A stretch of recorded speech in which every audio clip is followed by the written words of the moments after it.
Ladies and gentlemen, it is April. Well, May, but I'm doing a video about April. Hope the audio isn't too loud or the fan isn't too. Anyway, doesn't matter. I'm home alone for at least a few hours, or at least 1 hour, so I can be as energetic and YouTuberly as I want. No holding back. That's always fun. Last month I was sick. You might have noticed it in the video. This month I'm healthy. I'm good and I'm healthy. Try not to draw this intro out too much. The thing is, I didn't finish too much. Oh well, I mostly finished Doctor Who this month. But some stuff that I started this month I didn't manage to finish because, well, my computer had to get prepared. And then after that, I had to finish my paper for my graduate paper. So I've been a bit busy, but still, a lot of stuff. We'll get food as we get food, I suppose. Anyway, alright, we can just start. I'll try to tone down my tone a bit, actually. Let's see. We have... What should I start with? I think we'll start with the seasonals. I should know, because my computer's been repaired and I've had stuff to do. I haven't actually managed to watch more than one episode of every seasonal. So these are very, very easy first things. So, we can zoom in. The first show is Blue Archive, the animation. I'm basically watching for the waifus. That's what I'm watching. I mean, it was fine, the first episode. Nothing especially creative. It looks good. Not sure the style particularly appeals to me, or like, I don't think the show looks amazing. But it's an interesting style. Overall, the show looks good. Very cute girls. Who are my favorite ones so far? I've only seen the first. I know they're like different schools and stuff, but I've only seen the first episode. I liked the tsundere one. The one with pigtails I tend to like. Cute design, but cuteres can be fun if they develop and contrast other emotions. But if the default state is just always emotionless, that gets boring. Maybe it's cute for a while, and it's cute to maybe put them in embarrassing situations, and then they have to like see, okay, how much of my stoicness can take on the embarrassment that I feel. So stuff like that can be fun. But again, I've only seen one episode. She's basically this lady here, the sweetheart, the schoolgirl sweetheart. She's fun, she's cute. I'm not too interested in the lolly or the big boobs on Echan.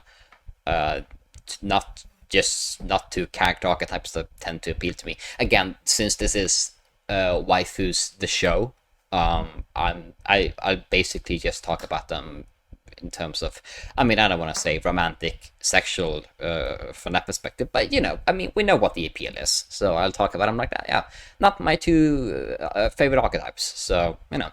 But the show looks good. It's decently fun. Got a nice sci-fi concept. It'll probably be a nice watch. It's not bad. It's not just pandering. But of course we know what the main appeal is. But nothing wrong with that. That's fun sometimes. Where do we put it? Where do we put it? I think I'll have to put it at... Oh, they wouldn't put it be that high up. But I know some others that... Let's put it a B. We can change it later. The next one is Sing a Bit of Harmony. This is the movie that I watched this month. It was not good. It wasn't bad. I barely remember what it was about. Actually, I remember what it was about, but like the larger plot or what developed. It's about this robot girl, this one here, and she's sent to the school to make this girl happy and learn about what the high school life is like, basically. I tend to not like her archetype. She's technically a Genki girl, I suppose, but she's the annoying kind. There's the infectious kind, like someone from, like Chica from Love Live Sunshine, or like the Yui from K-On! Girls who are very happy and excites everyone and inspires people and motivates them. And then there are the Genki girls who are happy and like go lucky all the time, but they're annoying, and the other characters find them annoying. This is this one. I don't know. The movie obviously kind of looks like crap. The poster's the best looking thing. But I think you can tell even by like the designs, they're not very inspired exactly. It's a musical as well. Musicals are, I mean, generally I tend to be kind of on musicals. I have a difficulty to get into musicals as like, now we're talking musicals on stage, getting into musicals as in, invest in them. When I watch people on stage, it can be musicals, it can be theaters, but it can be plays. But I'm very aware that I'm watching real people, just acting compared to movie, and I think that's actually one of the reasons it's maybe easiest for me to get into. Well, not easiest, but I'll say it's one thing that anime has one up on live action, because on live action I recognize actors like, oh, this actor, I know who he is, I know what other characters they've done because they look the same. But with animated characters, they can feel more real because they look completely different, like they're their own thing. I mean, you can recognize voice actors, but even then, voice actors can be very good, and there are so many, and it's much harder to discern. And even then, I haven't gotten into the Seiyu world, or the voice acting world, to like get to know the personalities behind the characters. So, anyway, that was a long rant to say the music is kind of cringe. I don't really like the songs that much, and kind of cringe to watch. I don't know, I didn't like this one. We can put it to C. What do we have next? Are we going to take these in order? What do we end at? I don't want to like... Yeah, no, we won't take this in order. Maybe we'll change it up a bit. We'll do Doctor Who for its own separate thing, because I know some people don't watch Doctor Who, don't know anything about it, don't want to know anything about it. Although, I'll stress, on Disney Plus, the new season comes out the 11th of May. That's this week. For me, it's early Saturday morning, or Saturday night, actually. Well, that's early morning, but... I know for people in the but yeah, anyway, check it out. It's 11th of May. If you're on Disney Plus, you should watch the thing that's called Special 4, and you see Ncuti Gatwa on the front, like the front picture, the Black Doctor. I just say it's just easy for people who don't know who he is. You watch that first, because that's technically the first episode. I don't know why they structured it up like that. I'm not corporate or management, so... But anyway, watch the Special 4 first, and then you can watch the series as it's getting released to this weekend, and then one episode per week after that. So, yeah. Special 4, then 11th May. Anyway, we take it when we get there. Windbreaker. I watched the first episode. I've only watched the first episode of all of these seasonals. It's good. I like it. Maybe I had a bit of difficulty of understanding why this guy here, I don't know why he's not in the front, actually, because it's so short and tiny. This is the guy people get drawn to. When I saw the post, I thought he was the main character, but anyways, this guy, I don't remember his name. Again, it was like 3 weeks ago. He has this issue where he was like uttered because of his too colored hair and like his eye color and stuff, I think. I guess I had a bit of difficulty of getting into that. I mean, it's a bit silly. You can definitely work something that's silly, but I guess that part just kind of struck me as, okay, that's a bit silly. That can be fun in the premise, but it doesn't lend to like deep emotion investment. But I do like cute tsundere boys. Maybe my favorite type of anime boy from a husbando perspective. I like that when they jump, the camera tilts a bit so that the shirt like flaps up. Like we get to see the belly button when they when they jump and stuff. We got a little the boy equivalent of an upskirt shot, basically, right? That's cute. That's hot. I like that. So good for me. I like the boys, so that's nice. It's good. Cloverworks is animating it, so it obviously looks good. Cloverworks is surprisingly, I think they're on the like equivalent of Mappa. They've not talked about it like that though. But maybe Cloverworks also, they don't have like, Mappa has these like the big standout episodes, right? Like Hakugo's Jujutsu Kaisen episode, right? Or episodes, whatever you want to call it, because it wasn't anyway. But that's outside talent. I mean, in-house, I think they're basically on the same level. I think the only issue is, I suppose, the Mappa takes on a bit more mainstream shows and action shows that can flex a bit more. Cloverworks, do they ever do sequels? They did the Neverland sequel But series 2, famously sucks because it tried to cram the entire manga into one season. I never watched the second season, but I did like the first season. I never finished the manga actually either. I should do that. Anyway, my dress up darling. Have we gotten? I think we got the season 2 like confirmed, but is it happening? I don't know. So I feel like this is probably the only windbreaker we're gonna get. But it's a fun premise. It looks good. The boys are cute. I can't complain. Where do we put it at B. Put it at B. Yeah, this was good. This is a good Blue Archive should have been there. This is good. What do we have next? Darling in the fucking Franxx. This is not the worst thing in the world. I think it's a bit of a difficult show actually. I generally don't like Trigger. Let's just say this. I know that technically Trigger stopped working on it halfway through the show, but it's a very Trigger-like show. Even the big twists in like the ending episode. I won't spoil anything, but it's very Trigger-like. So to me, this is not an A1 show. This is not a Cloverworks show. This is a Trigger show. I famously, or not famously, it will be famously now, don't like Trigger. I dislike them. I think they're a very conservative studio. Like, do they exclusively recruit conservative creative voices for the shows? None of them are any good. The only 2 good shows are Dungeon Meshi. I will catch up to it, I promise. I like it. And Gridman and Danasenan. And those 2 are specifically so good because they're anti-Trigger. And basically every creative choice you do. Anyway, I'm not a fan of Trigger. They all do the same twist. Oh, shadowy government that controls the entire human race, because that's how Trigger thinks the world works. I don't know. And Dawn the Franxx specific context, like the show. I'll start with the positives. It looks good. Zero 2 is fun the first half, but after the first half, so in the second half, she becomes this. She's very in love with Hiro. She was in love with Hiro from the first episode, right? But then it's like she's teasing him and they're bickering, and she's embarrassing her. She's a bit of a manic pixie girl, but she's fun, she's cute, she's hard. Can I complain?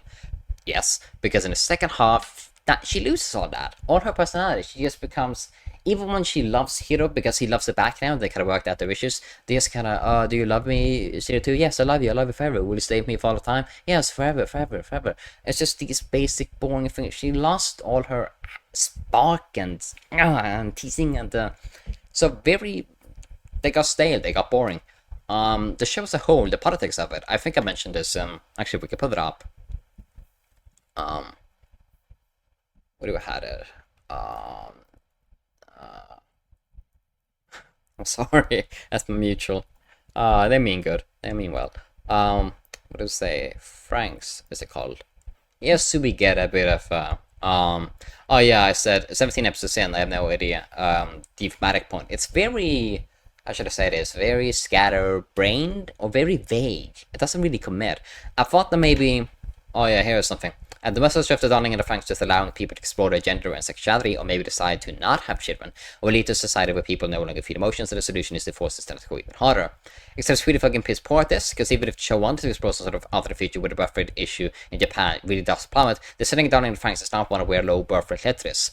I think what I was trying to say there is basically that the issue with Darling in the Franxx is not people didn't have enough sex, it's that people repressed sex. It's not a low birth rate issue. It seems. I'll see if I can get back to it later. Even then, it was confusing because people said that the message was basically, that a low birth rate brought to this, but that's not specifically what led to this. And then I continue that it is vague as fuck. The only connection I can make is just the overall cis heteronormativity is vital, but a show can't actually tie it to anything practical, and maybe that's just because it's bad shows that can't even execute its bad message properly, because the show is so shallow that we're spending a lot of time and stuff, but I don't think it's actually happening. What else did I say? I don't think I said anything else that's interesting. What's happening? I know community knows, no. Not right now. Media. I think a lot of Doctor Who. Yeah, I know, I'm obsessed. Yeah, here it is. I said it's a mess and it's got dumb general centuries from heteronormative politics that center about baby making, but it's not the worst thing about it, and I'm frankly not even a target audience here. Look nice, but sometimes fun. Probably won't think about it again. Yeah, so here I was thinking that the message of the show basically comes down to there are these evil pilots, or evil, but are basically the antagonists, or part of the antagonists. They're on the antagonist team, and they're all like non-binary. You know, they're very androgynous. They look kind of the same. You can't really tell the difference between girl and boy. Even the girls have flat chests. So there's a lot of that. And then when they pilot their Franxxes, because the thing in the show is that the girl sits in the cockpit in doggy position, and then the guy sits behind and steers. It's a weird thing anyway. The thing, so the non-binary pilots, they reverse. They don't have to stick to that. And then they are portrayed as bad. And then there's this scene where they go to our protagonist and they say, our gender is... I tweeted about this, haven't I? I should tweet about it. Gender... Oh, yeah. Here's what I said.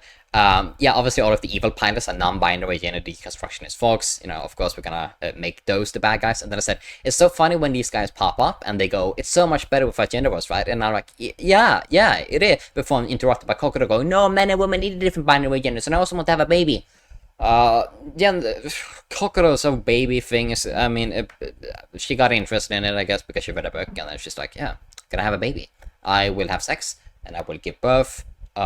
Carry that baby inside me for 9 months because I read a picture book. I'm gonna get the first guy I know that I'm actually interested in. Even though the guy was portrayed as at least bisexual before, but you know, we're gonna convert him because baby making, that's what's important. And then, you know, she gets her baby in the finale and it's portrayed as this big hooray moment. But it's this, like, she specifically says, you know, oh, what now? Oh, never mind.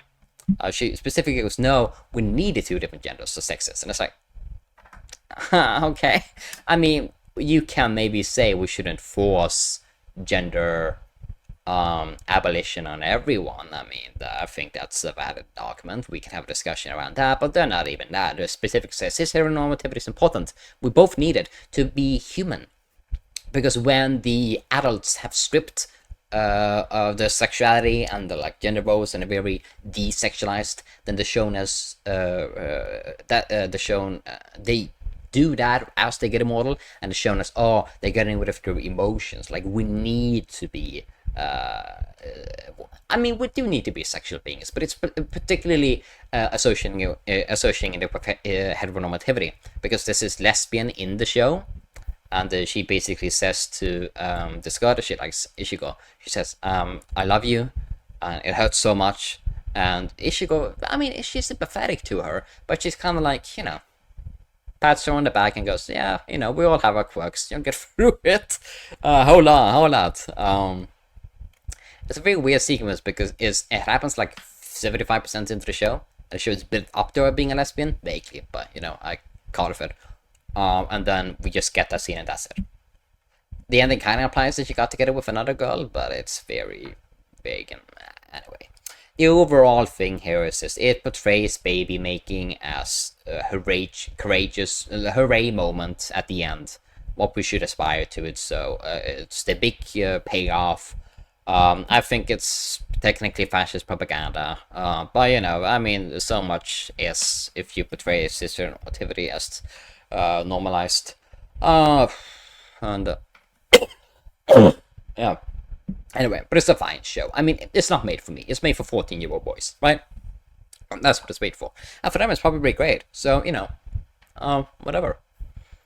I guess I'm gonna see. Again, that's not the worst thing in the world. But skip Doctor Who, because I'm gonna keep that in a separate sphere. Viral hit. That was dreadful. I don't have every show that I dropped in here, but this one I just felt that the comment on what an awful show this is. It was just screaming, and every person is horrible, and the bullying is so excessive. It reminds me of like Subahibi. Not in the, it doesn't quite go the sexual route, but you know, very so excessive, and we're supposed to feel sympathy because it's so unimaginably horrible. Except that's not how you write. You can't just write like the worst shit that could ever happen to anyone and then expect me to feel sympathy for it. I mean, in real life that works, but you know, in fiction it's a lazy route to go, especially when this guy isn't even likable. Bad show. We'll put it a D. I don't want to waste time on it. That's Doctor Who. Oh my god, here we go. New show, new show, new show. Train to the End of the World. Only watched episode 1. Again, that's the case with every seasonal. I like it. I like it very much. Very cute, very fun. It's basically the premise is that everyone in the world changed, like the laws of maybe not the laws of physics, but everything in the world changes. People are now animals, for example, yada yada yada. And these 4 girls will turn into animals when they become 18, and now they're going out on a journey to find their friend. Very, very fun, and not just fun. It's actually funny, like comedically. I think it's sharp. Cute, and yeah, it's just funny and a properly, like, cleverly funny show. Not just fun as in this is a soothing fun. Where do I put it? Guess I put it at B? I mean, I would have put it at A. I've only seen 1 episode. Again, I have more to talk about in the next. Oh yeah, this is the many sides of the voice actor radio. I want to talk about this one a bit. No, actually, I dropped this one. This is another one that I dropped along with Viral Hit. Well,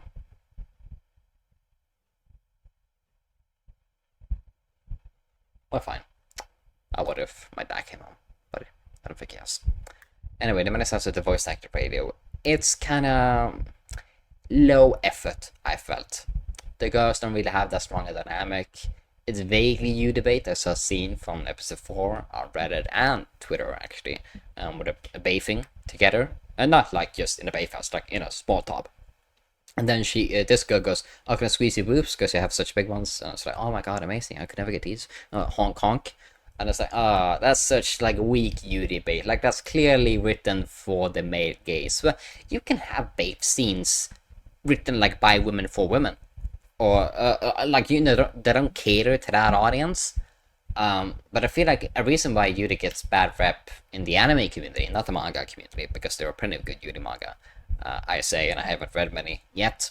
Next year, but then they're not gonna commit to this Yuri thing. It's only like vaguely Yuri, and the Yuri we get is we get them being cute and naked. Like, I don't have any respect for this. I really don't. We have the Yuri debate discourse when we get to Hibiki Euphonium, which is down here. So yeah, stick around for that. I have things to say. Where do we put it? I dropped it, so I guess I put it here. It's not awful. It's just kind of Oh, more Doctor Who. So much Doctor Who.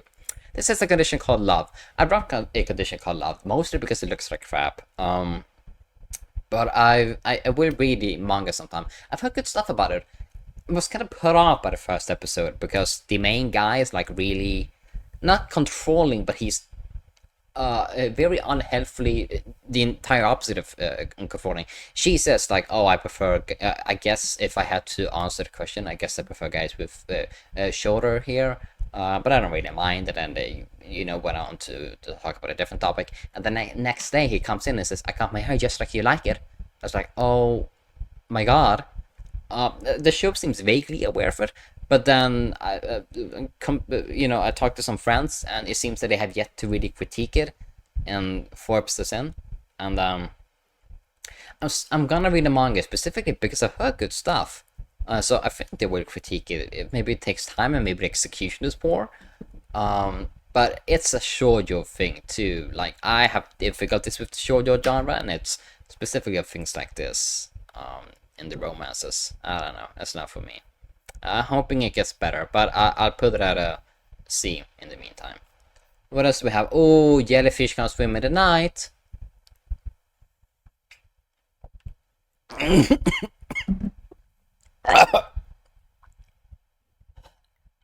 Oh, Jellyfish can swim in the night. This is a very good one.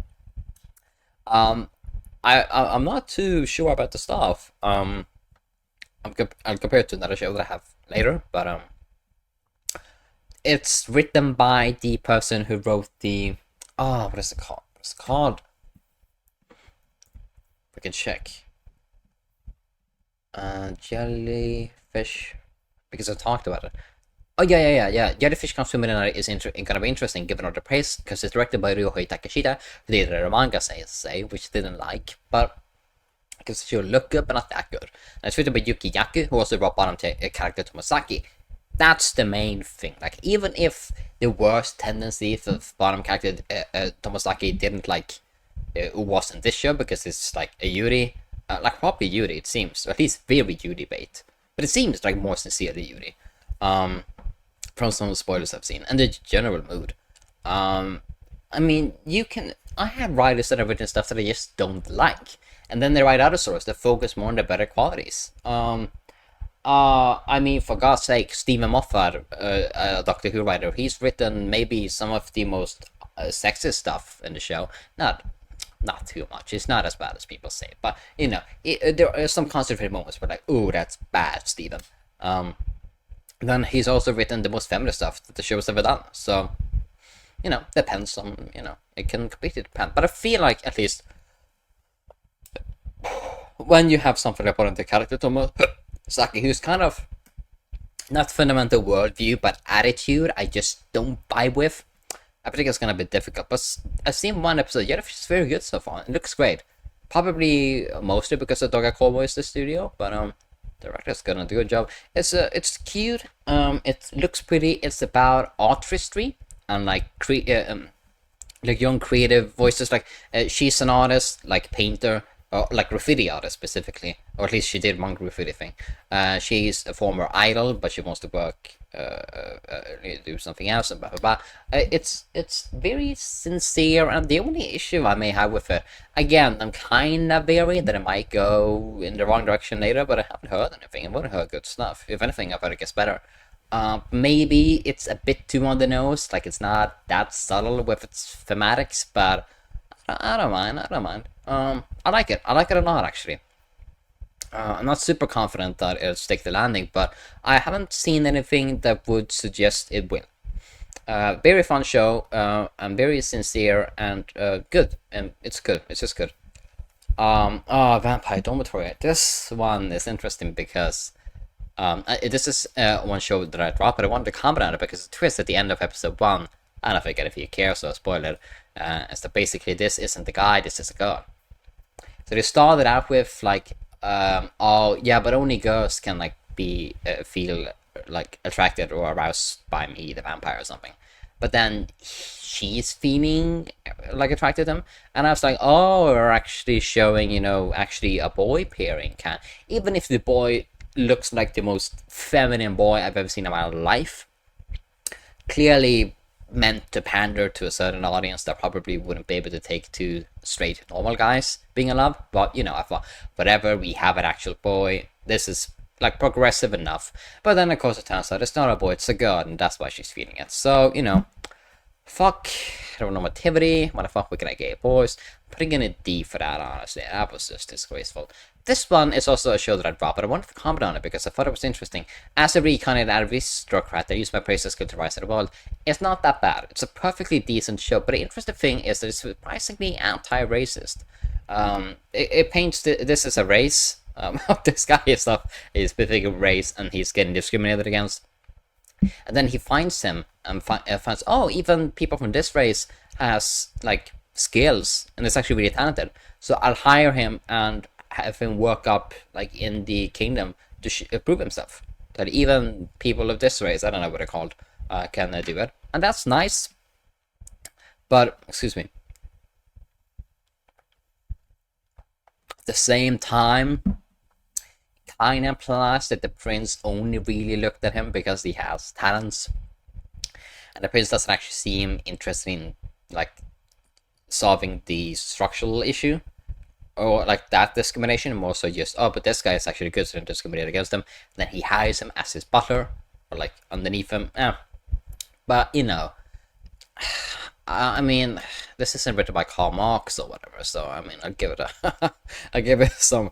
It's okay. I thought it was surprisingly. I mean, I put it in C because I still dropped it, but you know, I just wanted to point out it's actually fairly progressive, even if, you know, it sticks to the genre a bit too much. That works against this point a bit.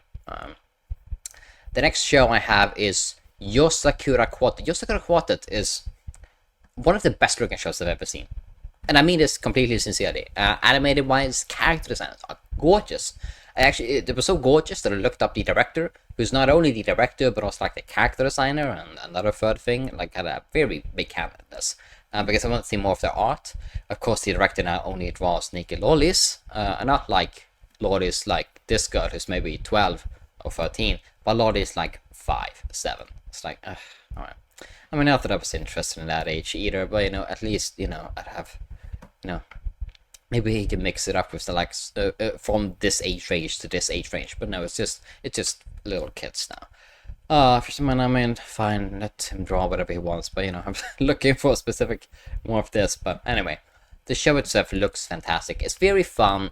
It's mostly a kind of fantasy slice of life with some shonen action. Fan service, but, like, sexy fan service, like, generally. And very, I mean, it's very, the fan service, it's not subtle, but it's not, like, it's ingrained in it in a very, it's part of the show's identity and charm. And I have any problems with fan service unless it's distracting from the actual plot, but here it works, it all works together, it's part of the package. The actual series plot maybe worked the least for me because I didn't care, but like the fantasy slice of life and the fun Jihinks and everything like that, that's great, that's fun. It was a fun show. It looks great. Watch the OVAs. They probably have even better animation, actually. I watched them, but I'm not gonna. Where would I put it? I'll put it at C, probably. No, I can't do that. I can't do that. It's C. Oh, but then we should move this one up. We'll move that one up. Yeah. What do I have next? Tonari no Yokai-san. This is either a show that's gonna be kinda middling and boring, or it's gonna be a show that's gonna make me absolutely cry. I don't have anything more to say about it. It's a rural show, and it's very checking in on different families and different people and their individual stories. Very anthology-like, but it's one big or small rural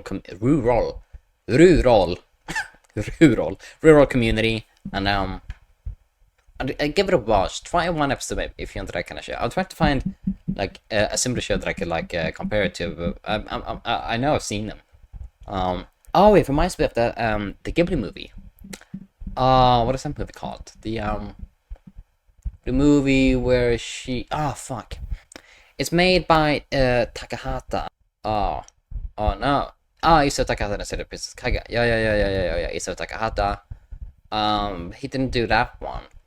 Which did he do? Not actor, director, obviously, you fucking idiot. Only yesterday, this is what it reminded me of.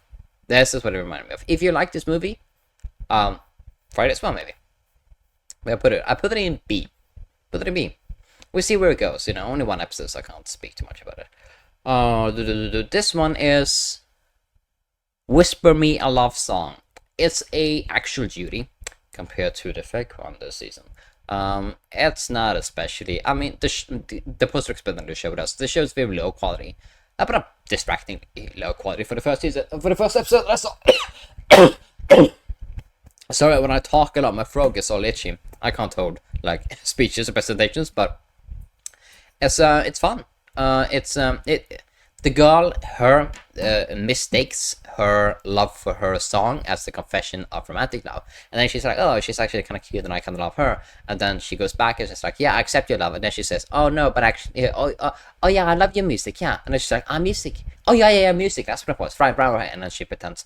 So it's a misunderstanding, but obviously it developed into mutual blossoming love. It's so far just a cute show.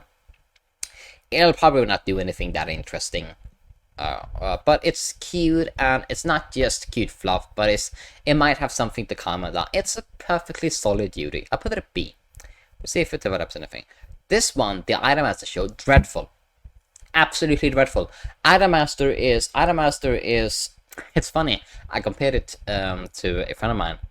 When you check Nazis on Twitter, they always, you know, there's some common anime things that they all share. Nazis love lollies, for example. Or insane about them, you know, retweet and like other stuff. But another show that they often like is Idolmaster. Usually either the lolly Idolmaster or the original Idolmaster.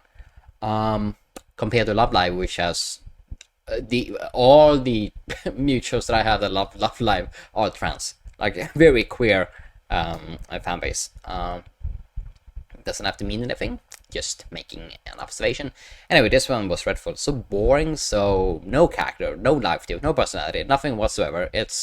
I generally thought it was dreadful, and the most corporate thing I've ever seen, and it's a shame because the girls are kind of cute. Actually, Idolmaster Shiny Colors as the girls that I think have the cutest character designs, based on the fan art that I've seen. But it's a specific. I like the one with the brown hair, kinda. She's the one, but she's not here. She's in another installment of Shiny Colors. Anything, and it was bad. It was kind of horrible, actually. I'm surprised at how bad Idolmaster have got him. No effort is put into this. I think it's more of a game-oriented franchise anyway, but I hated this one. Grandpa and Grandma turn young again. The character designs look decent here, but in the show they look ugly. I don't know. There's something about them. I don't think the joke that old people do young people things is funny, and I don't think everyone finds every grandchild finds their grandpa hot now that he's young. No, did he always have white hair when he was young? What's going on? That's creepy. I thought it was gross. I just thought it was gross. I got bad vibes from icky vibes from watching it. No, then I maybe I can't like elaborate on it too much. But yeah, no, I didn't like that at all. What else? Bucchigiri from the last season. Yeah, the one episode they had. It's whatever.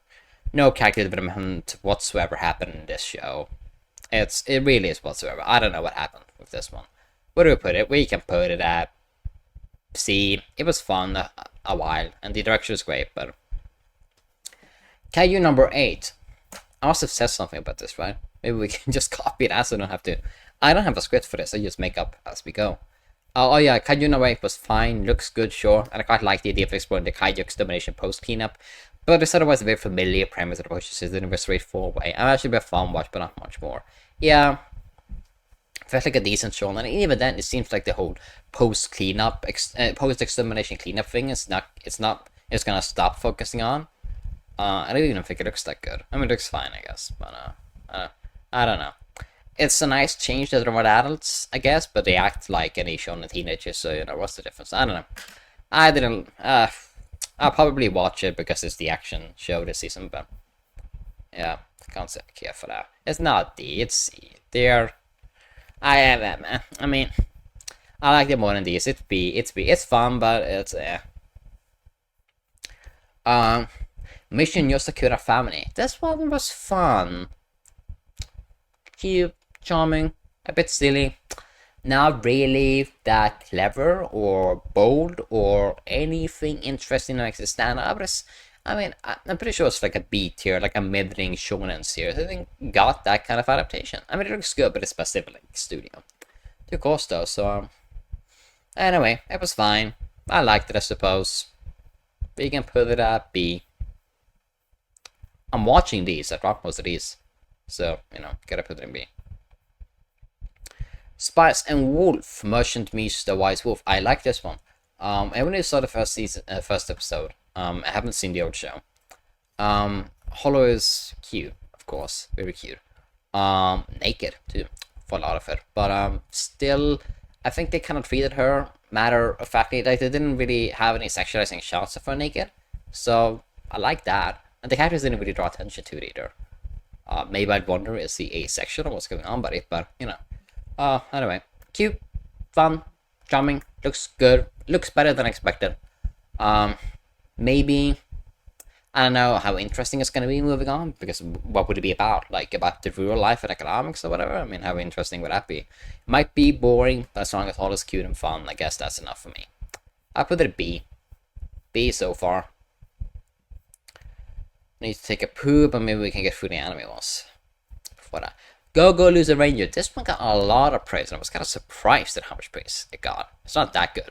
It's a fun little twist on the what is it called, Seikai something. Maybe we could just Loser Ranger. We'll just copy again. Loser Ranger. Yeah. Go Loser Ranger is the fun satirical look at the world of Super Sentai for the perspective of the villains. I'm not sure if we stick with it for the entire season. I'll probably stick with it for the entire season. Anyway, Super Sentai, yeah, it's basically just all the villains are kind of tired of always being the villains. Maybe now they actually want to beat the heroes for once.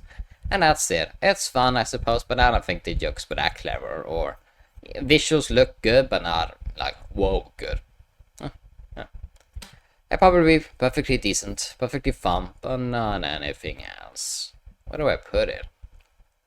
Again, I can't put it there. It's gonna be there. Oh, Spicy Wolf. I could go A if it continues to be really good, but it could go B if it's just kind of boring.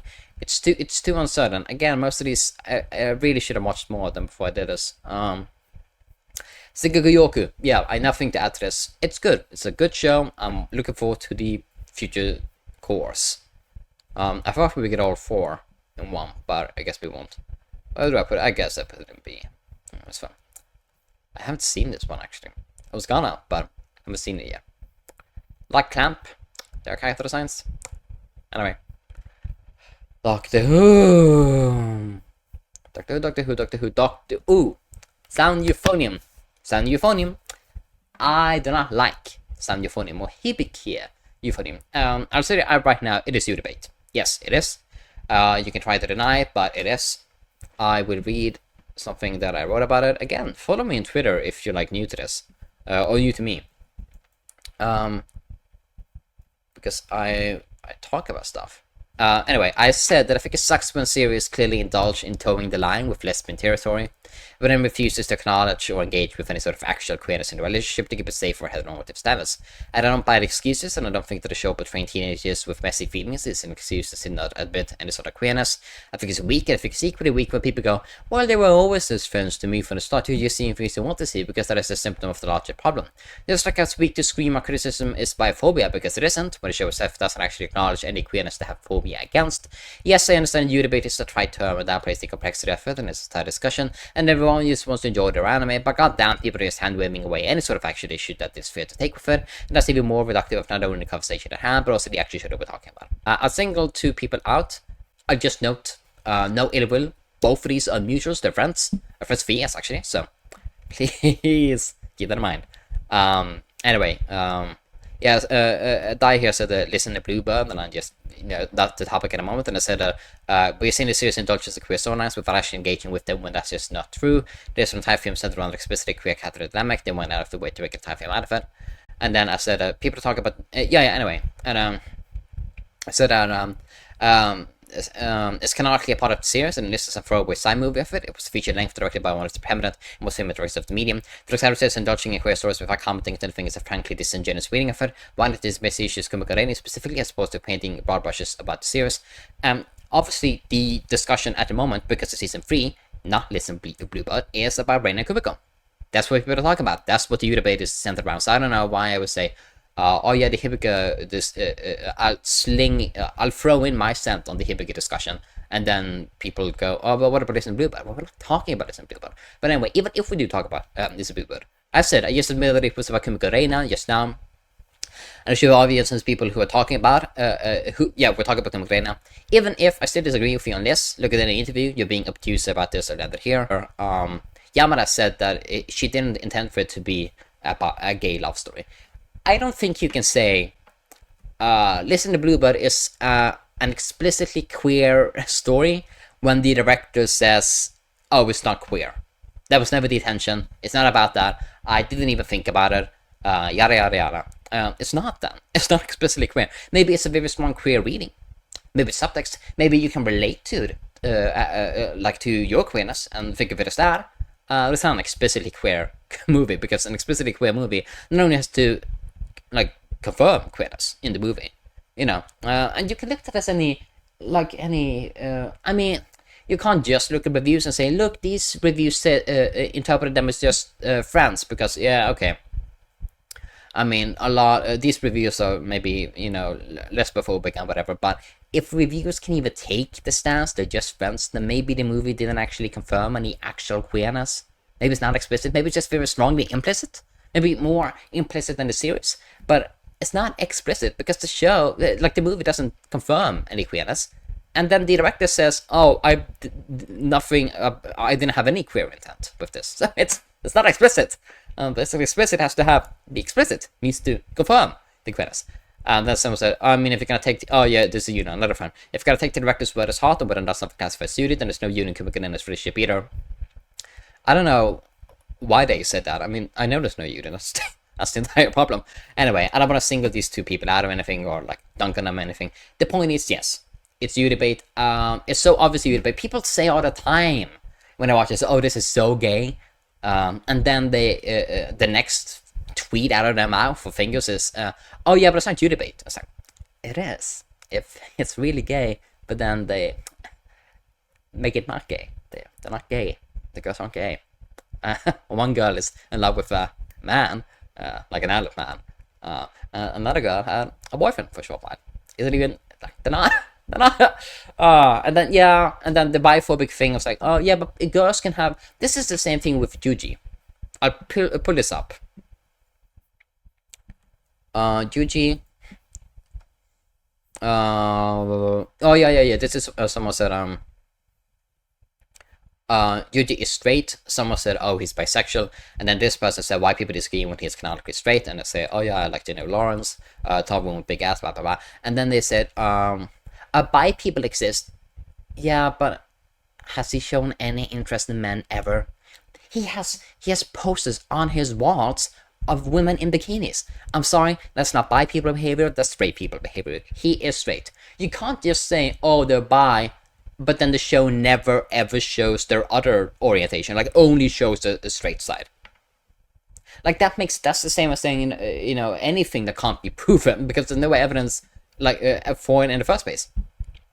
So, that's what, you can't say, oh, but Kumiko could be bi, bi people can still date boys, okay, but the show goes explicitly against. I had issues with Love Live's depiction of this too, but at least Love Live commits to there being no guys. Obviously, that's an incel catered thing. I hate that. That sucks. We should be able to have guys in Love Live, but at the same time, at least that show makes it as gay as possible and then leaves it there. It doesn't put in a boy or makes him explicitly in love with boys and then still it plays with the Yuri line, because that's so cruel. I think I really dislike Hibiki Euphonium. I liked the first season because I thought it was just a genuinely good season. I didn't care about season 2 or season 3 of the movie or whatever. So yeah, this is C for me. I'm sorry. I really dislike the Yuri bait in this. We'll move on. Sandland series. Fun. Akira Toriyama manga. It's CG, but it looks great. It's fun. I don't have anything to say about it. Early Dragon Ball charm. I like it. We put it a B. It's very fun to me. What do I have left? Kaze no Stigma. It's this one.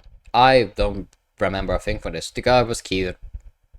Protagonist is a bit more interesting, and that's I was gonna say this is for pussy, but I'm gonna try not to use that vocabulary. I just used it, but sexist connotations to that. Wuss, we could say that. That's better. I should use that regularly. Anyway, it's a decent show, but I don't care. I watched 2 courses of this. I'm not sure why. I don't remember much. I might not have been paying attention too much. Is this it? Oh my god, it's a set. Oh, nope. And we saved the best season of last. Ghost Band Cry. Oh my god, this is I love my favorite Love Live show. It could be overtaken by Superstar if this season 3 goes well. But my favorite Love Live show so far is Sunshine. That's the director and the writer. It's fucking this. It's this. The thing too is Ghost Band Cry. Again, the tweet about this. Follow me. I have such smart thoughts. I look incredibly sophisticated and clever with the Capaldi Abby or PV. I said something. Oh my god, Band Cry. Oh yeah. Ghost Band Cry is a Love Live director, writer duo, teaming up to make a non-corporate Ghost Music show, and I love it. I said CG is really good for the ton of personality and character acting. Played a fetch and started the premiere. For some reason, it was like a Chinka vibes and the whole kind of rural urban theme and going around the city for the first time and meeting people. It reminded me of Weathering in the Weather. Weathering with You. But yeah, it's very good. It's fun to see what. And they actually confirmed the gay people exist. It's fun to see. The fucking company that controls Love Live is so. Love Live has always been an endearing mix of corporate, controlness and a sort of endearing sincereness to it, right? Creative sincereness. But this is none of the corporate stuff. It's an actual. I feel like this is them at the height of their powers. You know, we'll see. Maybe I still prefer Love Live because I like more fun shows than the more drama oriented. I don't know. We'll see how it works out. But you know, it's very good. You know what? We'll put it at not there. Sorry, I'm just. Hey, it really. I'm thinking maybe CS, but I have to see more than one episode, and also some Doctor Who stuff would be Anyway. That's everything with anime. Now we only have Doctor Who. I promise I haven't actually rewatched every single entry of this. I know. I rewatched some specific episodes from every season. But I wanted to rate every season as a whole, just so people know what my general reviews of them are. But you know, maybe if I actually rewatch Series 9, I feel differently about it. Instead of just going based off how I remember feeling about it now. But you know, whatever. Where do we start? We start with some of these we've already done, but I wanted to put everything in here. So some of these, again, I'll go through quickly. Some I'll linger on because I actually rewatched them. It's a Series 1. We talked about this before. It's the second best season in the show. I think. Second. I just tweeted about it, didn't I? Oh, God. It's cringe.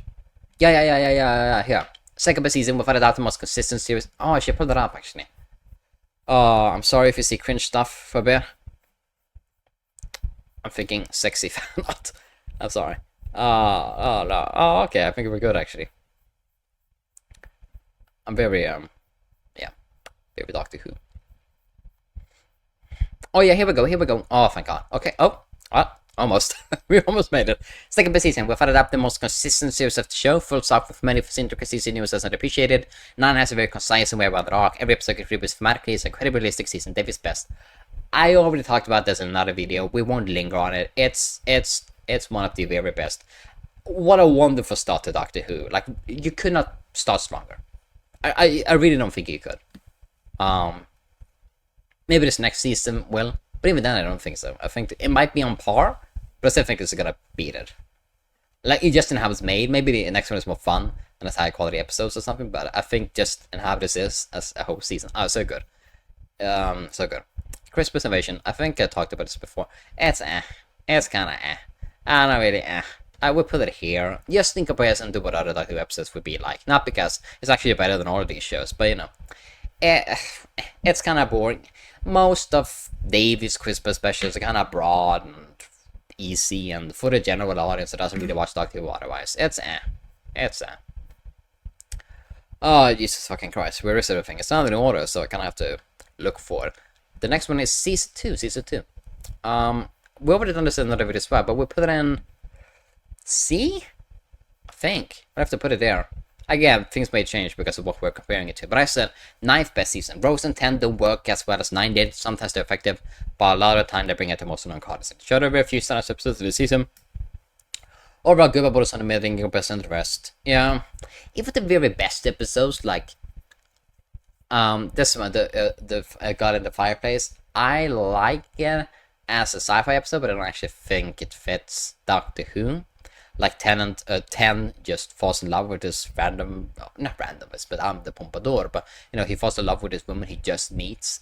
If you set a character for him with Rose there, he just ignores the occupation. I don't know.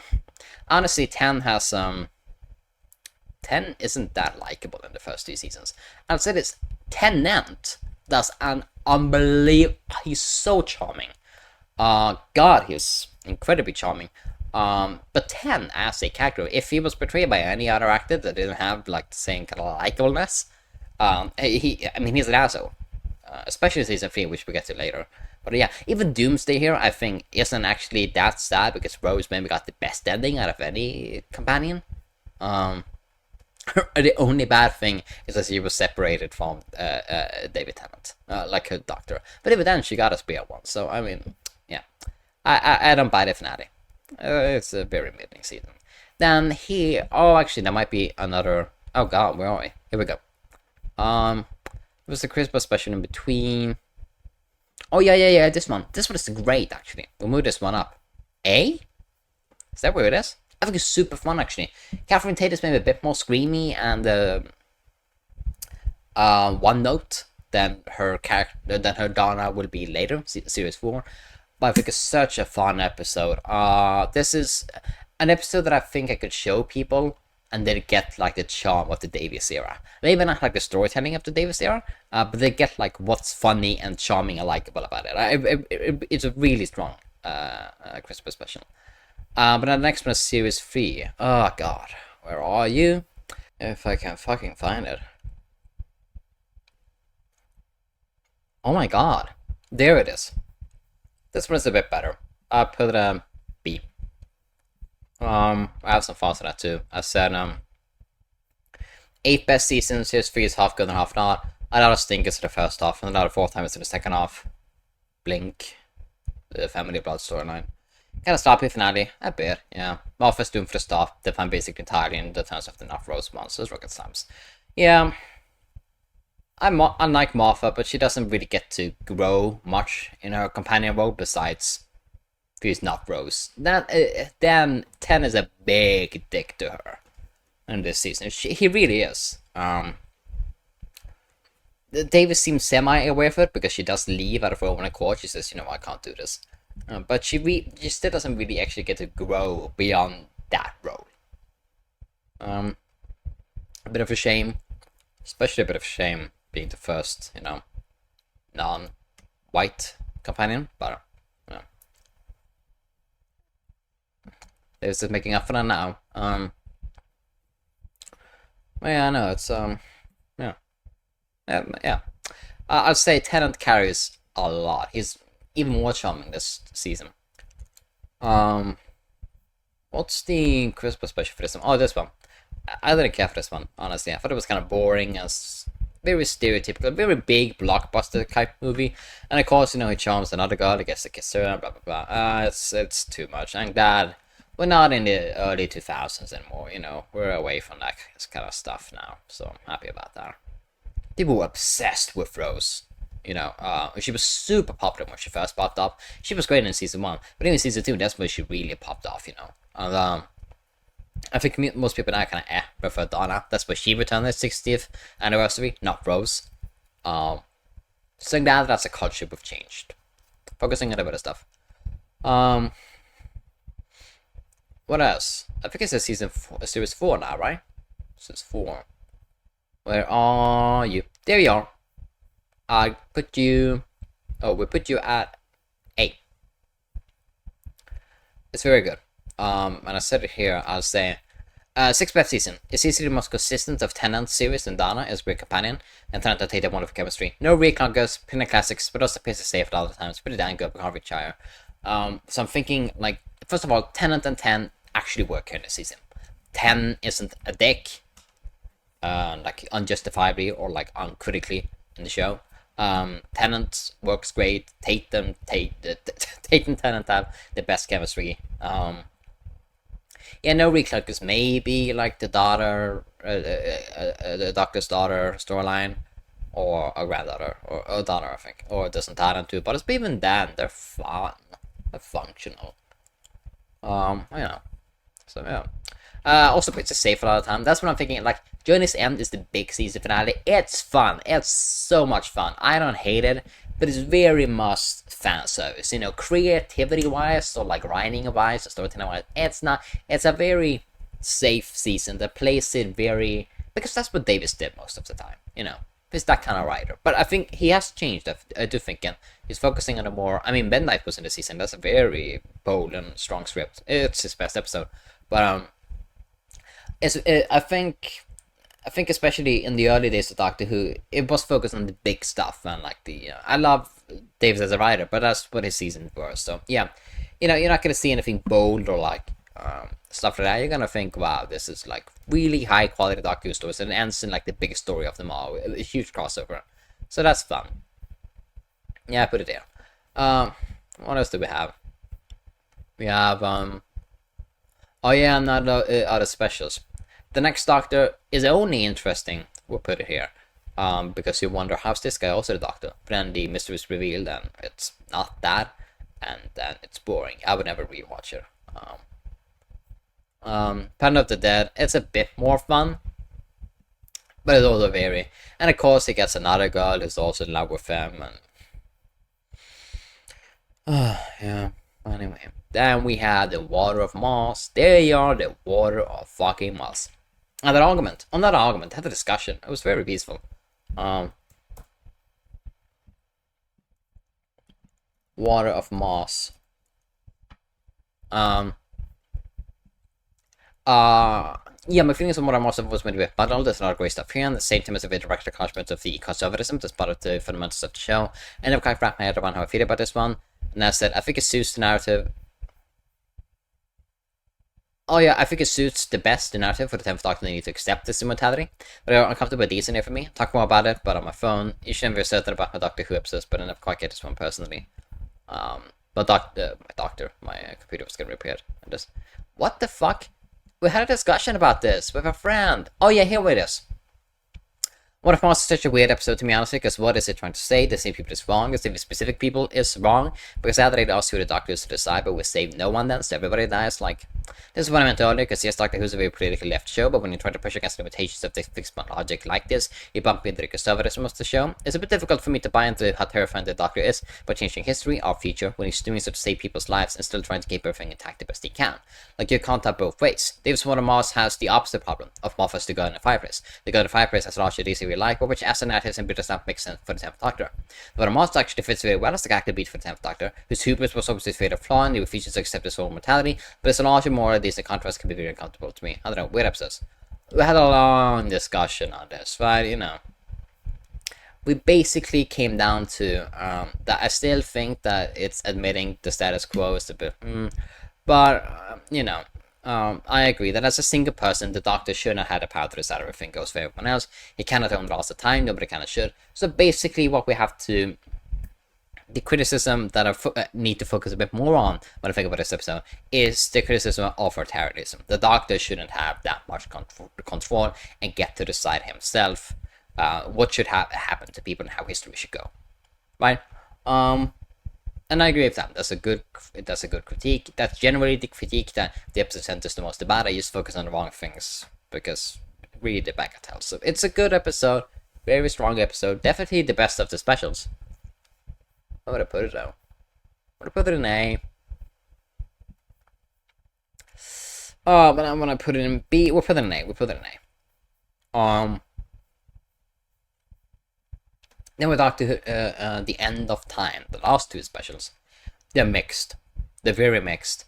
There's good stuff in here, like some Tennant stuff and Wilfred, and I like the implication that the Time Masters from the end of the Time War sent back a message to get the drums into the Master's head for this moment. That's really sick stuff.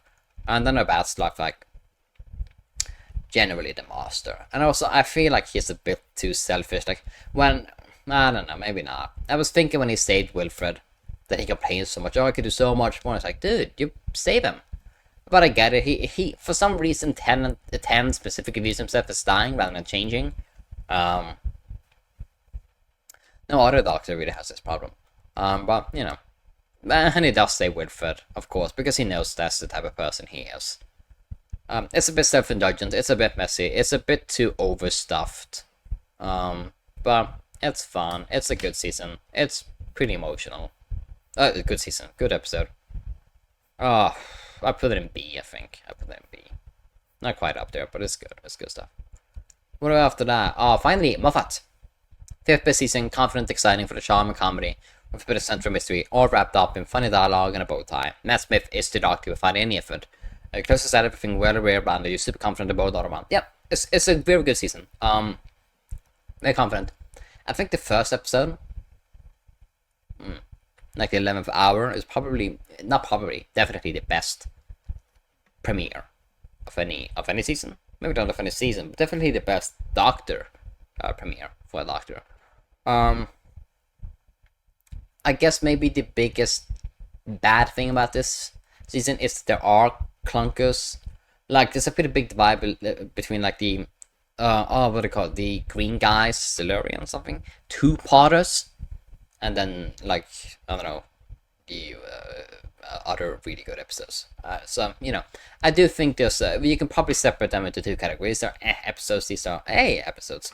So it's not super consistent, but it's generally very consistent.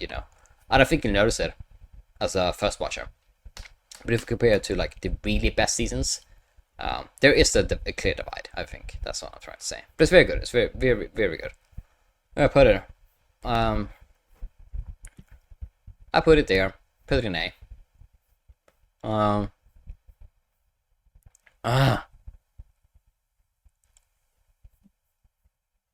There's a Christmas special for this. Oh, Christmas Carol is this one. Fantastic. Fantastic. A Christmas Carol is like platonic Doctor Who to me. Like if I had to think, if I haven't watched Doctor Who before, and I just heard about it, and what it's about, and what it's like, and I had like the most highest expectations for it, the vibe of it, that platonic idea in my head, it's this. It's capturing this. Unbelievable. It's clever, it's emotional, it's beautiful looking. I have nothing. Well, maybe there's some feminist critique you can make of it, but really, even then, I think it's bagatelle. It's gorgeous and beautiful and moving, and incredibly funny and smart and clever, and ladies and gentlemen, SNS.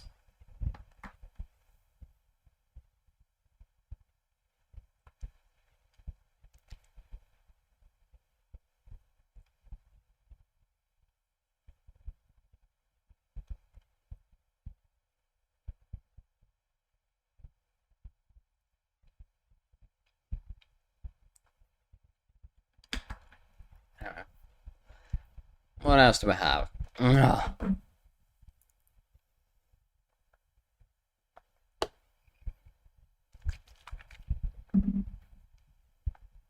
else do we have? After that we have Series 6, don't we? There you are. Series 6. What are my thoughts on that? I said, 7th per season. Shaky main plot, but manages to deliver a lot of top tier episodes, both connected to and devoted to the storyline. Giants is unbelievably strong core cast. So overall doing a lot of ambitious stuff, multiple stuff, but as a few stumbles. The finale is a stumble. Moffat said that he didn't have the time to focus on it too much. He had to sacrifice stuff. Opening 2-parters, incredible stuff. Maybe the strongest 2-parters of the show. At least the first episode. I even like this one. Then there's some really strong like episodes that go to Waited. Unbelievable. The God Complex, fantastic too. And also stuff like what was I thinking of? I was thinking of The Doctor's Wife. These are episodes that are standalone, not connected to the main plot. And they're fantastic. They're great episodes.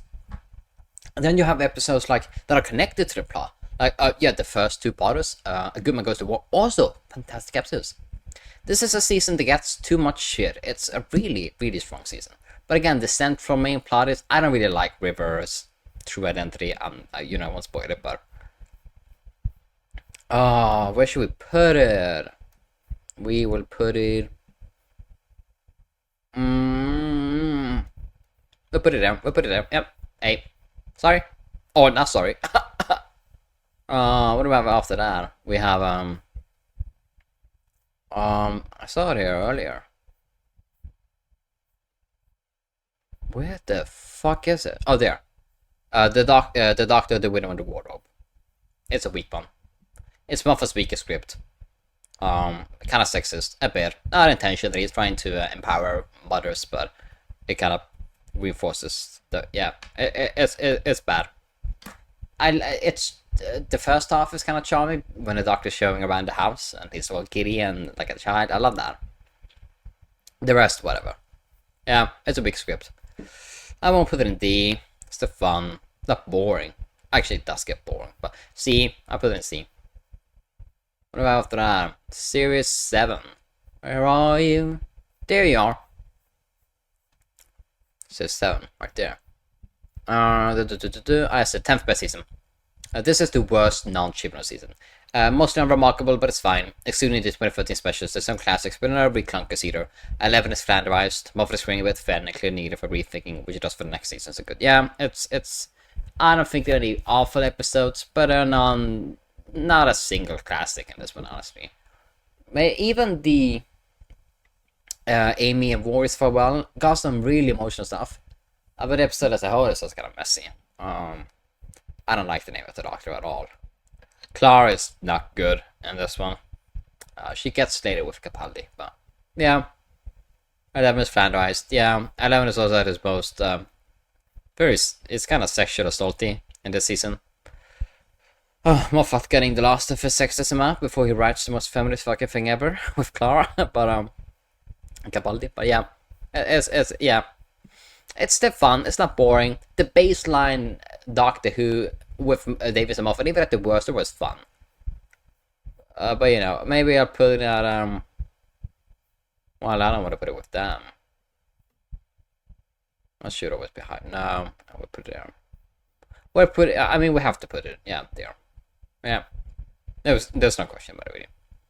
Really. During season 7, we also get a Christmas special in between because series 7 split for the 2 seasons. I don't really care for this one, honestly. I don't really like. People always say, "Oh, Clara, we should have got that version of Clara." I don't really care for her in this one. I don't really care for her in season 7 at all. But nah, honestly, it's kind of there for me. I don't really find it funny or charming. I mean, maybe it's It's got its stuff. It's got some scenes, but very Time of the Rock is great. It's a bit overstuffed, but it hits basically everything very well. What I put in A? I'll put it in A. Yeah. What after that? Oh, in between actually, we had the 50th anniversary, the Day of the Doctor. I recently rewatched the Day of the Doctor. Not as good as I thought, as I remember it being. It's very good. I mean, a little bit high up, but it's a bit slow, and I'm not that invested in the drama, actually. Like, I know this is like the biggest day of his life and whatever, and it talks about a time war, but in the time war, also stuff that, I don't know, just making him see him, I don't know. I guess I just kind of felt like when we see him actually make the choice for the time war, it's a conflict that we're invested in of his guilt, and it gave him a bit of a mysterious past and an edge, but it's not a conflict that I'm emotionally invested in because, like, I saw what led up to it and everything. The conflict itself, I kind of, but it's a very good episode in exploring who the Doctor is. I like everything about it conceptually. But yeah, it was a bit worse than how I remember it being. But you know, very, very good. I mean, I don't want to like. Moffat knows what he's doing, so we'll put it in A still. I think I really do. So, yeah, it's up there. What about after that? Because that's the last of Mark Smith. Now we begin with Peter fucking Capaldi. Peter Capaldi. Doctor Who Series 8. My thoughts on this one is, third best season. Clark crystallizes and becomes a fantastic hacker, while 12 is used for some intense deconstruction of the Doctor. Not only do Capaldi and Coleman have amazing chemistry, but the relationship between them is so layered, nuanced, constantly evolving. It's incredible. I think it's an incredible season. It's it really only like bad thing. I mean, there's one bit of a dud of an episode, but Danny Pink there isn't too interesting. But that's well stuff for Clara, and it's not so much in it that it's like downgrades things. But yeah, it's boring.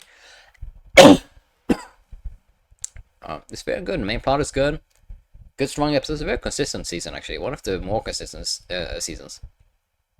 Takes everything good that Moffat did and got rid of everything bad. Only good stuff is left. Even Kill the Moon is good.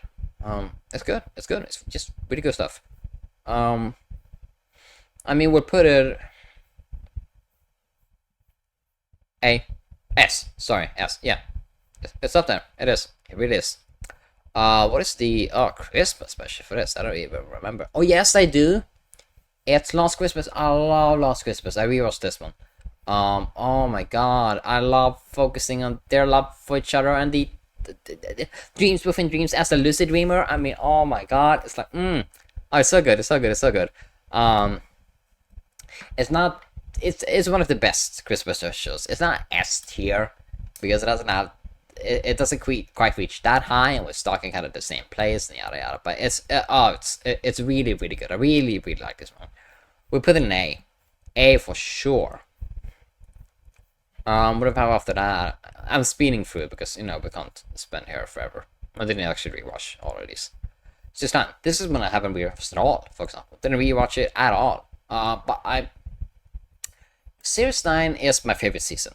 I've said that so far. I'm a bit of an odds with it though, because technically Series 9 has the best themes. It's an incredibly thematically realistic season. We could talk about it more in depth at some point. Maybe when I actually rewatch it. But people who complain about Clara's death being faked out many times, it's a thematic point to it. And basically every two-parter he thinks she's died. It's a point to it. And then I love the characters. It's the most nuanced and messy and codependent and loving, and they're so good. They love each other so much. Look at her, she's admiring him in that pose. Look at him look at her staring at him, and he loves her so much. So good. I really do think these two are the deepest loves a companion doctors ever showed for each other. It's so good.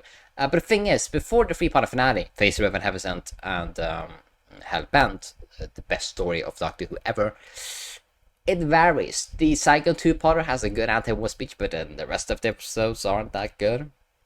And then you have Before the Flood and Above the Lake or something, or Under the Lake. Good Doctor Who episodes, but not especially good Doctor Who episodes. And even like Moffat's Magician's Apprentice and The Witch's Familiar, they're messy because they're his Daleks episodes. He's never good at Dalek episodes. And it kinda goes nowhere, but it's also really interesting and ambitious, and so it's a mess, right? Before that final story, this is why I think maybe I'm overrating it. But god, Hellbent is like I read what I said here. Deepest season, an absolute triumph, an expertly crafted, thematically realistic, character-focused series of inventive, ambitious stories. Everything works towards Hellbent, which is not just the best episode of Doctor Who ever made, but a transcendent episode of television. Every episode, two-parter basically, besides the one, Sleep No More, are ambitious. They're interesting. They're trying to do things, but not all of them are not good. Are that good as Doctor Who episodes, but they're amazing in it, and that makes it. They still work super well towards Hellbent, so it really is the payoff here. And I love them the most in this, and I love the themes the most in this. So it's okay. Maybe I wish the Doctor Who episodes as episodes were a bit more interesting. I don't know. It's a weird season, but I just the stuff that I love here, I love so much more than anything else.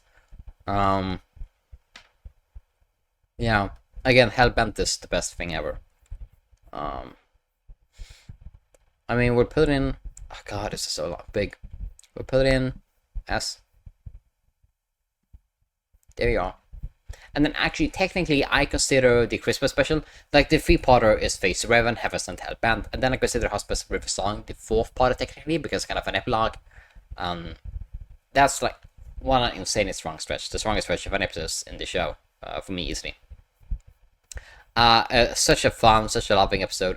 The dude of care, he finally gets to crystallize it and do it correctly with River Song, which he learned in the entire of Series 9. And it's so good, it's so good. He takes emotional accountability, puts the women in his life first. It's so good, it's so good, it's so good. We'll put it in A. It's just, it's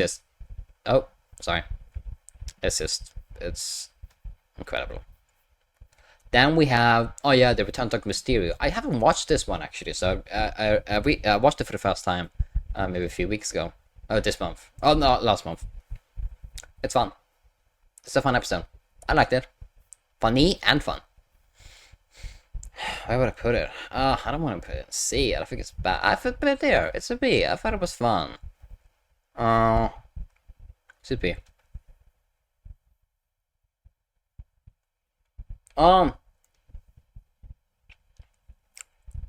Finally got the raisin.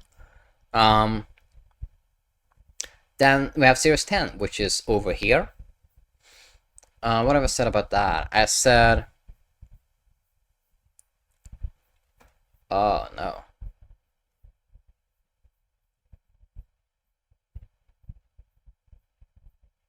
Come on, I know you're here. I know you're here. Oh yeah, here we are. Fourth best season. What is average episode quality still high? It does sometimes feel a bit committee made, like the standard issue of the RTD era, but not a big problem, and appears up to an overwhelmingly brilliant send-off. If week by week you might not feel it. Yeah, this is also like, I think Capaldi's stories don't have the best week-to-week episode quality, but like them as characters and their thematic stories and everything like that, and the dynamics, those are the best. So it's kind of feel it's the same. It has a couple episodes. They're fun enough. But if we stopped before Weather After Time, I would think that's a middling Capaldi season. The Capaldi's great in it, but yeah. But then it's overwhelming good for now. Weather After Time and the oh god, the Doctor Fast, fantastic. A bit of a refread of the time with the Doctor, but reworked it better, and not the best finale maybe, but almost the perfect finale for Capaldi. Refreads a bit from the time with the Doctor and Hellbound, but two best stuff in one. I mean, that's great. It's a really good series. I wouldn't put it in S, I think, but I put it in A for sure. It's his weakest season, but there's some great stuff. Yeah, Bill is fun and all as well. Even a middling Capaldi season is better than almost every other Doctor Who season. As thematic at least is so strong, and it explores a lot of ambitious things. It's the most politically left. I'd go so far as to say it's leftist. It's leftist. It's also queer. First queer companion. People who say Moffat is sexist are seething. That's Once Upon a Time. I just made a video about this. You can check it out. I made a video response to H. Bomber guy who critiqued this episode. I don't think it's that good. I think it's alright. But I put it down there.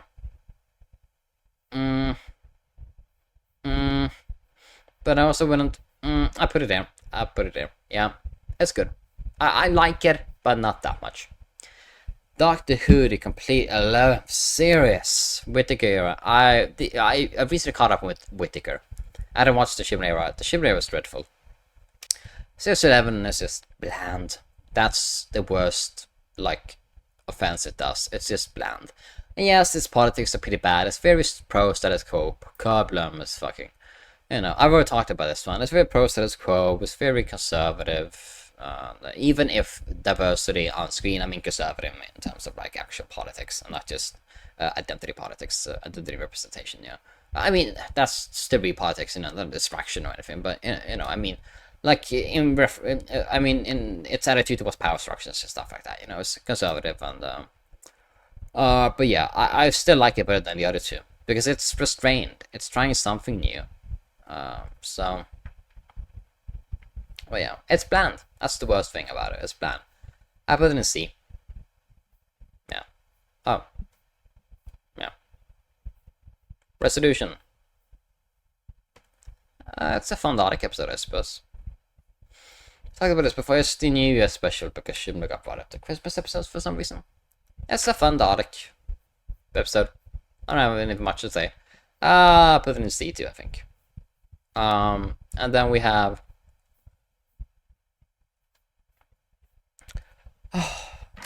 12 series. 12. This is the worst one for me. This is the worst one. I can't think of any good episode. Even the series one, I like Demons of the Punjab, but it takes away. It's two standard episodes. This one has not a single one. Not a single good episode. And then it builds up to this huge finale, which rewrites continuity and lore for no reason at all. And it's just like a exposition dump. And it doesn't mean anything emotionally, and we don't ever actually reflect on it besides what it means lore-wise. It sucks. It sucks. It's really, really bad. This is the worst one. I hate it. Although Revolution of the Daleks is the best Christmas New Year special, probably. Yes, it's still bad. Yes, it's still conservative. Yes, Jack is clearly back just for fan service. Yes, the whole prison storyline got resolved in 5 minutes. Yes, the evil billionaire gets let off and even rewarded.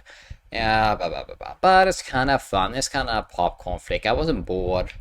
I kind of liked the final trick, even if yes, the TARDIS, she shouldn't, blah, blah, blah. Yeah, I know. I got criticisms for it, but it's kind of fun at least. I'd put it in C rather than D. And then we got Flux. This is series 13. It's just overstuffed. I realized there were production difficulties with this one, so I understand. But at the same time, it's just bad in general. Even if people say, yeah, but if they got enough time, then it would be better. it wouldn't be, because we saw his previous seasons. The writing process is still the same, it's still conservative, it's still basically no character, it's still exposition, and techno babble solutions. But even worse, this season just, okay, so they explicitly confirm these two as lesbians, right? But they do it not even in this one. She's a bit in love with her. She gets like one scene where she's kind of in love with her, but that's it. But we can talk about it more when we get to the specials.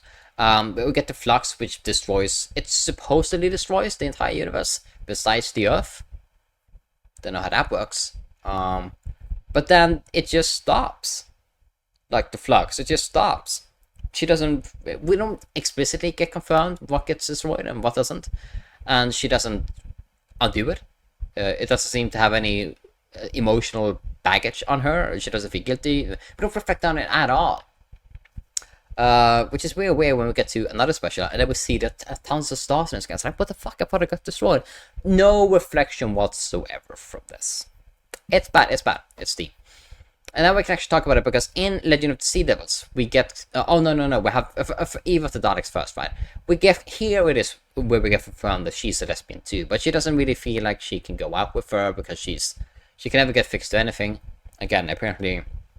Or the growth that Capaldi did was just thrown away, because Chipper ignores anything from Moffat. And we just... Instead, we get...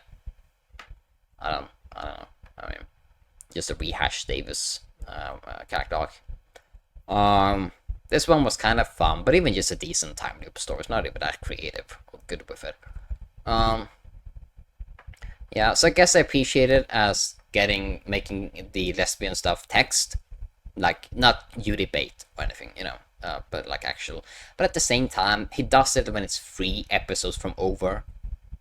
That's kind of shitty, Of course, because they don't actually want to explore it, Where do I put it? I put it in B. No, I put it in C.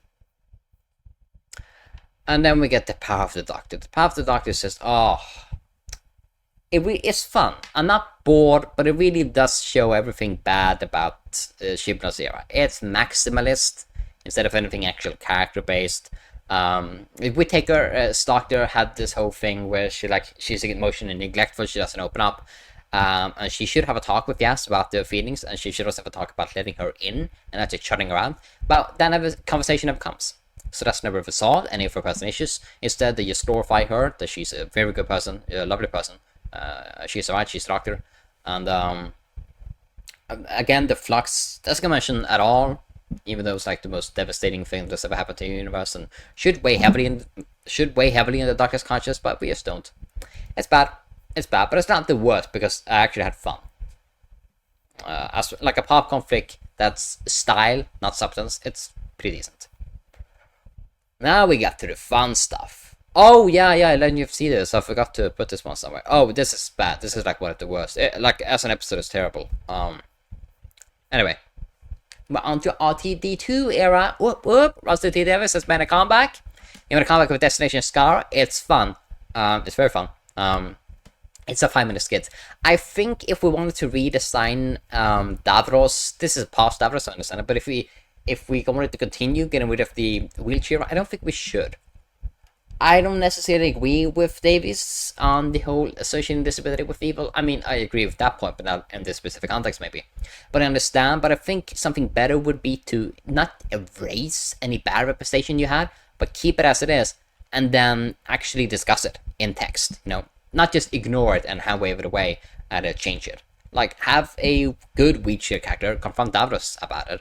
Or like something, but you're disabled, you should have more sympathy for people who are lesser than others. Or not lesser than others, but you get what I mean, how people got this, Actually confront it in text. I think that's what you should do, instead of just changing it and pretending that it never existed.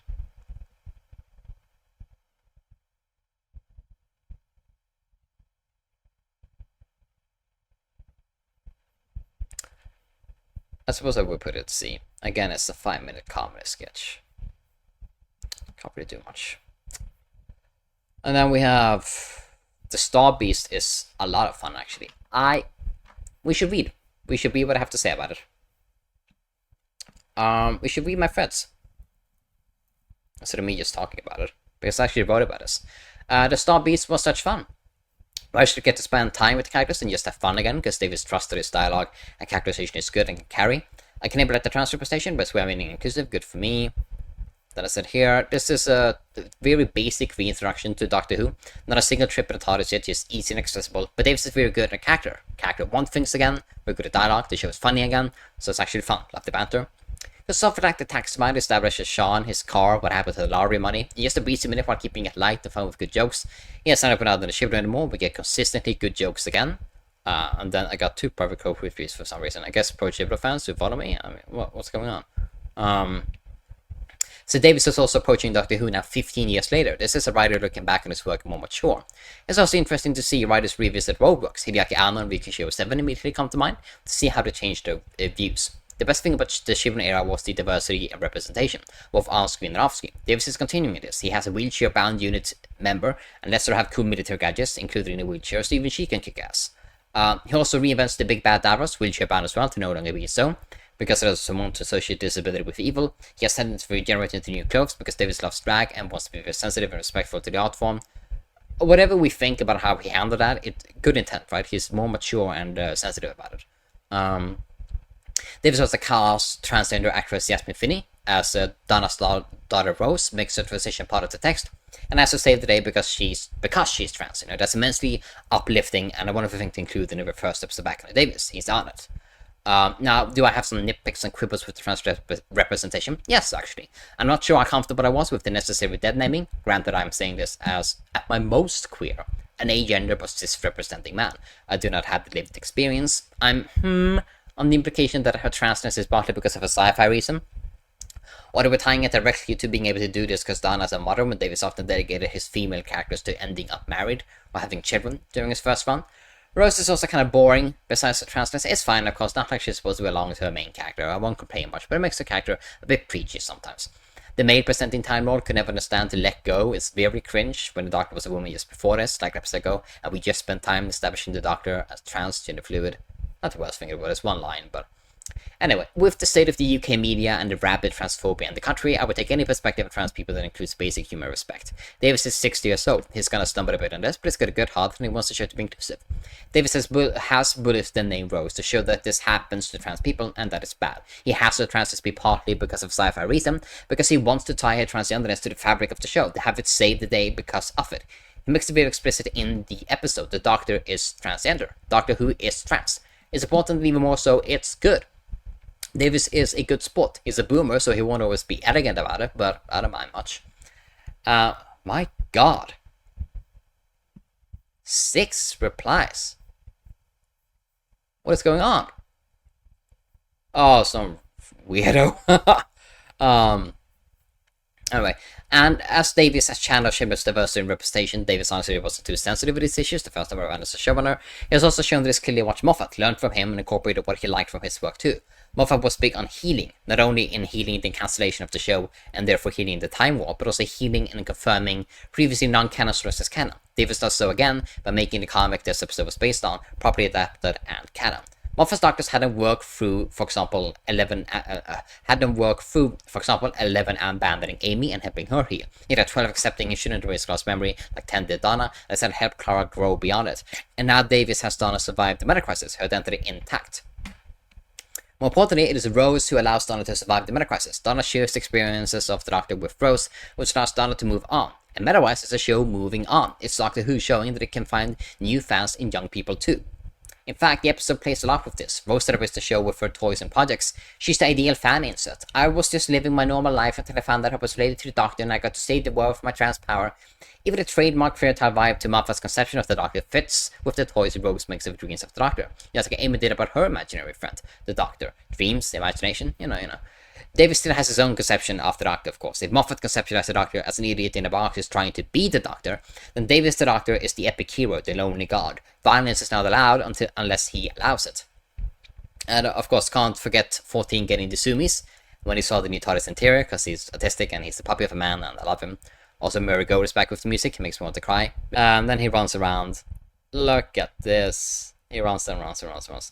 Oh, the lights changing and they're so happy. And then their excited squeal here at the end. Oh, I love them. I love them so much. It's great. It's great. It's great. I realize some of the stuff is a bit cringe, but it's very fun. I put it in B. If this is like the baseline of fun Doctor Who, then I'm gonna love this next season, right? Then we have Why Blue Yonder. I wrote about this as well. Blue Yonder. Yeah, Why Blue Yonder is really just Davis proving that the 6 different specialists don't need to be crazy fan service from multiple doctors. After a slump of never lasting 6 years, all he needs to prove is that he can still do really solid Doctor Who, and that he can. I love that Davis made a cold open that has nothing to do with the rest of the episode. It's just to pick a stupid time travel joke about changing gravity to mavity, and now he's sticking with it permanently. The Doctor was definitely at least almost always bi. So this is more so that 14 is actually being honest about this, and is surprised by it. But I like the thought of 14 specifically only being homosexual, and that's why Sean knew he wouldn't make a move on his wife. We see this emotional vulnerability in 14 later too. I will get you home, he promises, and reassures her, gently kissing her hand. It's very reminiscent of 11 and 12's duty of care threats in his life, and it makes sense that 14 spots himself blaming Donna and corrects it. I thought the Shimmer era was mostly out of earthly browns and greys and oranges, so it's nice to see Davis return to the more vivid colors of his previous era, and that are Moffats, lots of greens and blues. Speaking of Chibnall, he had a tendency to do a lot of techno-babble exposition, but Davis is explaining that this is nothing, and that there aren't any words in the human vocabulary to articulate how that works is so Davis, but it's a welcome change of framing new things. The non-entity struggled with the idea of shape and size. The answer was a bit too long, or there's something with the jaw. It's never quite right. Perhaps a pointed commentary to AI art, certainly reminiscent. Davis actually does more emotional work with Flux and Tamarshai in 2 minutes than Chibnall did in over a whole season.